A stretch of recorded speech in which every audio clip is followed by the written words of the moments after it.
आप सभी भाई बहनों का सर्व कल्याण वृक्ष की प्रश्नोत्तर ज्ञान कक्षा में एक बार फिर स्वागत है।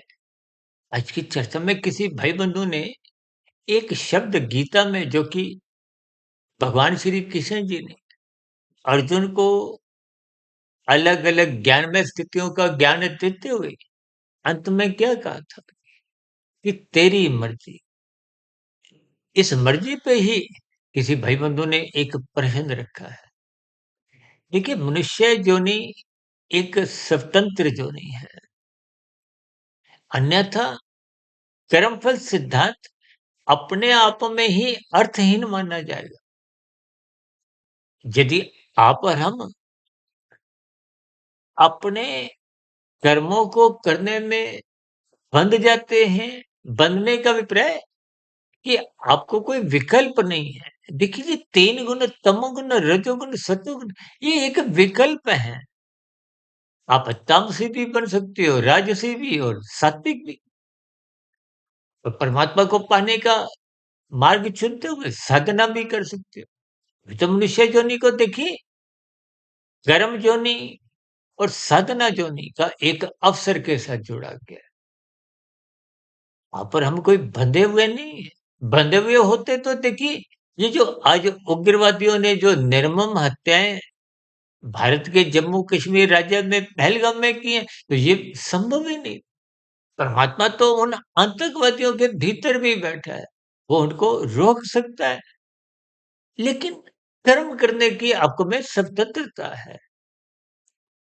मरने के बाद की जो स्थितियां हैं, ये नीचे की जोनियां परतंत्र जोनियां हैं। नीचे की जोनियों में कोई स्वतंत्रता नहीं है। जिन जोनियों में पटक दिया जाता है, फेंक दिया जाता है। देखिए, ये शब्द मैं इसलिए इस्तेमाल कर रहा हूं ताकि इन सभी स्थितियों को आप एक भय रूप में देखिए। नीचे की जोनियां कोई एक सुखदायी जोनियां नहीं है, कष्टमय जोनियां है, निकृष्ट जोनियां है, तामसी जोनियां है। देखिए ना, जब कोई अपराधी को जेल में भेजा जाता है, तो उस जेल में देखिए विभिन्न प्रकार के कष्ट होते हैं। कभी-कभी आपने ऐसा भी सुना होगा ना, उसको हाउस अरेस्ट कर दिया गया। यानी कि वो घर में रहते हुए भी घर के बाहर जा नहीं सकता। ये बंधन को हो, अरेस्ट को हो, और भी देखिए, देखिए नीचे की जोनियों के कितने ऐसी जोनियाँ हैं जिनको 2-2 दिन, 4-4 दिन खाना नसीब भी नहीं होता। एक जीव दूसरे जीव का भोजन है। और भी देखिए, बहुत ही कुछ ऐसी स्थितियां हैं, लेकिन परमात्मा क्योंकि न्यायकारी भी हैं, किसी का कोई पक्ष नहीं लेते,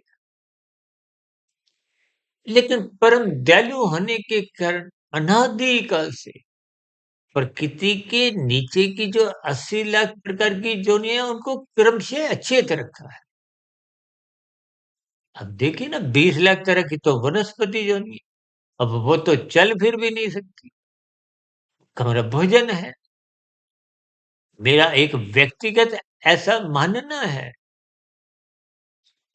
कि वनस्पति जोनी 99.999999% अच्छेद है।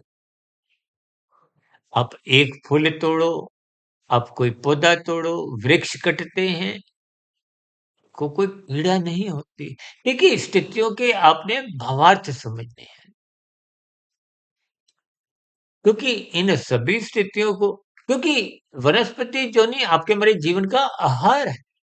और जो लोग मांसाहार भोजन का सेवन करते हैं, जो कि भले ही कानून के विरुद्ध अपराध ना भी माना जाए, लेकिन शास्त्र मना करते हैं, तो इसका अभिप्राय क्या है? कानूनी प्रक्रिया में तो आप हम बच जाते हैं, पुलिस पकड़ती नहीं है, लेकिन परमात्मा की व्यवस्था देखिए, एक बार हमने एक वीडियो बनाई थी, यहाँ अंडे वहाँ डंडे। तो देखिए वीडियो का नाम ही थोड़ा चेतावनी भरा था। लेकिन इन सभी स्थितियों के देखिए अर्थ समझने हैं, भावार्थ समझने हैं कि आप और हम देखिए ये जो नरकों का भय किस लिए दिखाया गया? कि आप पाप कर्मों से बचें और सुखों का एक प्रलोभन किस लिए दिया जाता है? कि आरंभिक स्तर पर आप परोपकार के कार्यों में लगे। देखिए साधना कोई पहले दिन आरंभ नहीं होती। बच्चा नर्सरी कक्षा में जाता है, फिर पहली, दूसरी, तीसरी, चौथी, 5वीं पहले ही दिन देखिए किसी बच्चे का एडमिशन कॉलेज में नहीं होता। इसका अभिप्राय क्या है? कि मनुष्य की जीवन की यात्रा है। देखिए जब आप स्थानीय के स्तर पर ही अपने ही भोगों में लिप्त रहते हो, जब पारिवारिक स्तर तक ही, तो ये एक पशु वृत्तियाँ हैं। देखिए हो सकता है कुछ शाब्दिक स्तर पर हमें कुछ बुरा भी लगे। देखिए लेने के भाव छीनने की स्थितियाँ पास-पास हैं। बार-बार चर्चाओं में कहते हैं ना, रजोगुण को सत्वगुण की लगाम से नियंत्रण में रखो। किस लिए? क्योंकि रजोगुण में लेने के भाव हैं, सत्वगुण में देने के भाव हैं और तमोगुण में छीनने के भाव आ जाते हैं। अब छीनने के लिए उसके पीछे का कारण क्या है? भोगना। देखिए लेने की स्थितियाँ हो चाहे छीनने की स्थितियाँ हो, दोनों के पीछे का कारण क्या है? भोग। यानी कि रजोगुण और तमोगुण, ये दोनों स्थितियाँ पास-पास में हैं। हम बार-बार क्यों कहते हैं? सत्संग करो, शास्त्र बार-बार कहते हैं जो मनुष्य सत्संग नहीं करता, उसके जीवन में ये पशु वृत्तियाँ, आहार, मैथुन, निद्रा, भय, ये फैलने लगती हैं, बढ़ने लगती हैं। इसका अभिप्राय क्या है? देखिए पशु वृत्तियाँ आहार, मैथुन, निद्रा, भय, यदि सत्संग नहीं है, तो आपके भीतर में देने की या अपने सहयोग की स्थितियाँ, अपने कर्तव्यों को निभाने की स्थितियाँ, यानी कि धर्म की स्थितियाँ मजबूत बन नहीं। देखिए सत्वगुण का अभिप्राय धर्म से है, रजोगुण का अभिप्राय आपकी हमारी भोग इच्छाओं से है, कामनाओं से है और तमोगुण का अभिप्राय धन से है, अर्थ से है। ये जो 4 पुरुषार्थ है, धर्म, अर्थ, काम और मोक्ष, देखिए शास्त्रों में एक एक शब्द बहुत ही नपा-तुला, तोल-तोल के कहा गया है। क्रमबद्ध स्थितियों में देखिए धर्म को प्रथम स्थान पे रखो, बार-बार कहा गया है और इनके उच्चारण में भी धर्म, अर्थ, काम और मोक्ष आता है। यानी कि अर्थ और काम बिगड़े नहीं। अर्थ का अभिप्राय तमोगुण से है। देखिए धन कोई खाने की स्थिति तो है नहीं। कोई बड़े से बड़ा उद्योगपति भी हो, नाश्ते में तो देखिए कुछ न कुछ पदार्थ, रोटी खाओ, ब्रेड खाओ, चावल खाओ, सब्जी, दाल, कुछ भी देखिए पदार्थों का सेवन होता है। कोई 100 का नोट, 500 का नोट, 200 का नोट, ये खाने में नहीं आता। जब 1000 के नोट था, 2000 का नोट, वो भी कोई खाने में तो नहीं आता। इसका अभिप्राय क्या? कि स्थितियों को आपने ज्ञानपूर्वक समझना है। मनुष्य जीवन में ये जो गीता में भगवान श्री कृष्ण जी ने अर्जुन को सारा ज्ञान उपदेश देने के बाद अंत में क्या? आगे तेरी मर्जी। शास्त्र भी आपको हमें बार-बार समझाते हैं, ये करो, ये मत करो। देखिए ये माया तो यंत्र है। ये तमोगुण की स्थितियाँ भी यंत्र हैं। तमोगुण के अलग लक्षण हैं, रजोगुण के अलग, सत्वगुण के अलग। लक्षण को हो, गुण को हो, देखिए तमोगुण को पदार्थों से, रजोगुण को क्रिया से, सत्वगुण को ज्ञान से जोड़ा जाता है। अब जिस इमारत में मैं बैठा हुआ ये वीडियो बना रहा हूँ, ये किसी सोसाइटी की देखिए क्लब हाउस है। अब इन सभी ये जो बहुमंजिला इमारतें बनती हैं, ये कुछ आर्किटेक्टों का जो समूह होता है, जो ज्ञान रखते हैं। अन्यथा ज्ञान के अभाव में तो देखिए आपके हमारी ये इमारतें ढह जाती हैं, गिर जाती हैं। यानी कि ज्ञान के अभाव में आपका हमारा जीवन ढह जाता है, गिर जाता है, तमोगुणी बन जाता है, पाप कर्म होने लगते हैं, कानून का उल्लंघन होने लगता है। यदि सात्विक होता है, सात्विक का अभिप्राय धर्म से है, सात्विक का अभिप्राय अनुशासन से है। अनुशासन का अर्थ ही क्या है? देखिए, आत्मा को अनु कहा गया है। शासन का अभिप्राय एक ऊपरी स्थिति में, जैसे सरकार शासन करती है ना जनता पे, इसी तरह अनुशासन का अभिप्राय आपको भी गुरु की आज्ञा में रहना है। आपका हमारा रजोगुण और जो तामसिक स्थितियां हैं, देखिए तकनीकी रूप से तमोगुण की वो निंदा नहीं है। नींद तो मैं भी लेता हूं, आपका हमारा शरीर भी पृथ्वी जल अग्नि वायु आकाश का बना है। आपके हमारे ये पांच भोग्य विषय हैं, वो भी तामसी है। लेकिन निंदा का अभिप्राय जो शास्त्र बार बार कहते हैं ना, तमोगुण की निंदा करो, रजोगुण की उपेक्षा करो, और प्रशंसा किसकी करो? सत्वगुण की। इनका मतलब क्या है? कि सत्वगुण का अधिक से अधिक संग करो, कि सत्संग करो। यानी कि ब्रह्म मुहूर्त में उठो, गुरु के प्रवचनों को सुनो, शास्त्रों को स्वाध्याय करो। किस लिए? ताकि सात्विक स्थिति मजबूत हो। सात्विक स्थिति में परोपकार के कार्य होते हैं, आरंभिक स्तर पर सकाम भाव से होते हैं। जब बात गहरे तल पे समझ में आ जाती है, परमात्मा की सम्मुखता बढ़ जाती है, ब्रह्म मुहूर्त में उठने का निरंतर स्वभाव मजबूत बन जाता है, तो फिर साधना आरंभ होती है। जो परोपकार के कार्य सकाम भाव से हो रहे थे, उनमें निष्कामता आने लगती है। प्रकृति से ज्ञान पूर्वक वैराग्य होने लगता है।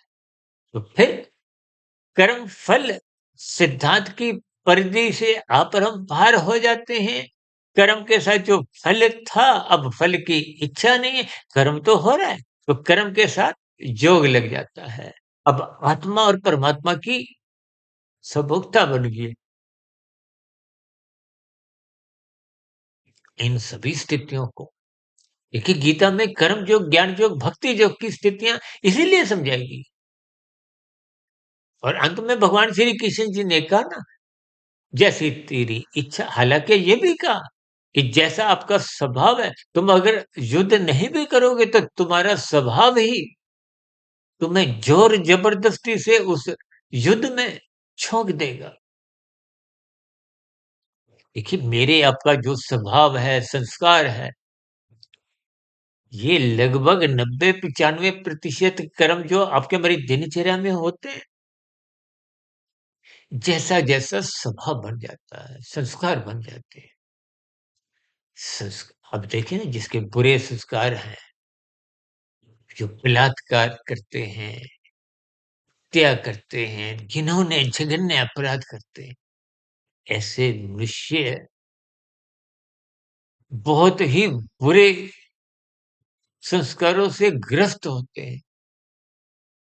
वो बुरे संस्कार इतने वेग से आते हैं। देखिए, आंधी तूफान कितने वेग से आता है। कहते हैं ना, आंधी 120 किलोमीटर, 150 किलोमीटर, 200 किलोमीटर की रफ्तार से। जब इतनी रफ्तार से आती हैं स्थितियां, तो वो मन बुद्धि रूपी स्टेशनों पे रुकते ही नहीं है। इसका मतलब क्या है? कि जो संस्कारों की स्थितियां सामान्य स्तर पे तो देखिए मन बुद्धि पे आती हैं, फिर इंद्रियों के स्तर पर भोग करती हैं या नहीं कर्म करती हैं। लेकिन ये जो वेग से आती है, ये मन बुद्धि पे कभी रुकती नहीं है। ये तो सेकंड्स में ही ये काम हो जाते हैं। जैसे आप इंटरनेट के स्थितियों में, मोबाइल में, लैपटॉप पे बार बार विंडो खोलते हो, समय नहीं लगता। इसी तरह जिनके बुरे संस्कार बन चुके होते हैं, इसलिए तो कहते हैं देखिए, मेरा व्यक्तिगत ऐसा मानना है कि एक बुरा संस्कार मिटाने में पूरा जीवन छोटा पड़ जाता है। एक अच्छा संस्कार बनाने में भी पूरा जीवन छोटा पड़ जाता है। तो मनुष्य इस बात को बहुत हल्के में लेता है। देखिए, तन के स्तर पर आप जैसे कर्म करते हो, उसका कर्मशः बनता है, उसके संस्कार बनते हैं। मानसिक स्तर पर आप जो सोचते हो, कर्मशः नहीं बनता, संस्कार बनते हैं। अक्सर हम बार-बार कहते हैं ना, श्रद्धापूर्वक, लाल बत्ती पे रुको, प्रसन्नतापूर्वक, अपना कर्तव्य समझ के। अब जो लाल बत्ती पे इसलिए रुकते हैं कि हमारा चालान नहीं कटे, भीतर में मन में कोई इच्छा नहीं है, तो बुरा संस्कार बन जाता है। चालान से तो बच जाते हैं, वो बुरा संस्कार जब बनते, जब वो गहरे तल पे बन जाता है, तो फिर ऐसे मनुष्य ही फिर लाल बत्ती पर स्वशरीर के स्तर पर भी रुकते नहीं और लाल बत्ती पार कर जाती है। स्वयं भी अपना क्रमशः बिगाड़ते हैं। देखिए, यहाँ की व्यवस्था में यदि आप बच गए, तब भी कोई खुशी की बात नहीं है। प्रकृति की कर्मफल सिद्धांत की स्थितियाँ कभी भी को छोड़ते नहीं। इन सभी स्थितियों को ज्ञानपूर्वक समझिए। इसलिए शास्त्र बार-बार कहते हैं, शास्त्र सम्मत कर्म करो। शास्त्र कहते हैं, ये करो, ये मत करो। जब यही ज्ञान नहीं है, क्या करना, क्या नहीं करना। देखिए, राशि स्थितियों में तो ज्ञान ही धुंधला होता है। धुंध में अधिक दूरी का नज़र नहीं आता। यानी कि क्या नहीं करना, उसका सही से ज्ञान नहीं होता। इसलिए तो शास्त्र कहते हैं सत्संग करो, अन्यथा ये पशु वृत्तियाँ पनपती हैं, नाचने लगती हैं। नाचते-नाचते क्या देखिए, सात्विक स्थितियाँ शास्त्र सम्मत कर्म करने की है, कर्तव्य कर्मों को निभाने की है, यानी कि धर्म प्रथम स्थान पे मजबूती से बना रहता है। तो अर्थ और काम बिगड़ते नहीं है और धर्म की यात्रा निरंतर अग्रसर करते-करते मोक्ष की ओर ले जाती है। अन्यथा अर्थ और काम जब धर्म को महत्व नहीं देते, कर्तव्य को महत्व नहीं देते, सत्संग करते नहीं, गुरु के प्रवचन सुनते नहीं, शास्त्रों का स्वाध्याय करते नहीं, ब्रह्म मुहूर्त में सोए रहते हैं, तो फिर राजसी स्थितियां बिगड़ती हैं। मनुष्य मन पसंद या मन मर्जी, देखिए शास्त्र सम्मत सात्विक स्थिति है, मन पसंद की स्थितियां राजसी स्थितियां हैं और मन मर्जी की स्थितियां तामसी स्थितियां हैं। देखिए, शब्दों की स्थितियों को आप जितना-जितना ज्ञानपूर्वक समझते जाएँगे, तो आपको अपने जीवन की सात्विक स्थिति मजबूत करने में कहीं न कहीं ये ज्ञानमय स्थितियाँ प्रेरित करें। इसलिए आप बार-बार कहते हैं, ब्रह्म मुहूर्त में उठो, वो सतोगुण की शुद्धतम स्थिति है। ऐसी सात्विक स्थिति आप भी अपनी बनाएँ, ताकि हम मनपसंद की स्थितियाँ जो राजसी स्थितियाँ हैं और मनमर्जी की स्थितियों से तो दूर-दूर तक बचें। जहाँ तक संभव हो शास्त्र सम्मत कर्म ही करें। इसीलिए सत्संग अनिवार्य कहा गया। ऐसी सभी सात्विक शुभ स्थितियाँ आपके जीवन में भी बने। इन्हीं शुभकामनाओं के साथ आज की चर्चा विशेष को यहीं विश्राम देते हैं। कल सुबह ब्रह्म मुहूर्त ज्ञान उपदेश कक्षा में फिर मुलाकात करेंगे एक नई वीडियो के साथ, एक नए विषय के साथ। और दिन में आध्यात्मिक ऑक्सीजन के लघु ज्ञान संदेश कक्षा में। तब तक आप अपने आध्यात्मिक मित्र सुधीर भाटिया फकीर को इजाज़त दें। फिर भी आपके मन में कोई नया प्रश्न उठ रहा हो, कोई आपके मन में सुझाव हो या मेरी कही गई बातों पर कोई आपकी टिप्पणी हो, शिकायत हो, आपत्ति हो, इन सभी स्थितियों का नीचे दिए गए कमेंट्स पर सदा ही स्वागत है। चर्चा विशेष को ध्यानपूर्वक, धैर्यपूर्वक और गंभीरतापूर्वक सुनने के लिए आप सभी भाई-बहनों का बहुत-बहुत धन्यवाद।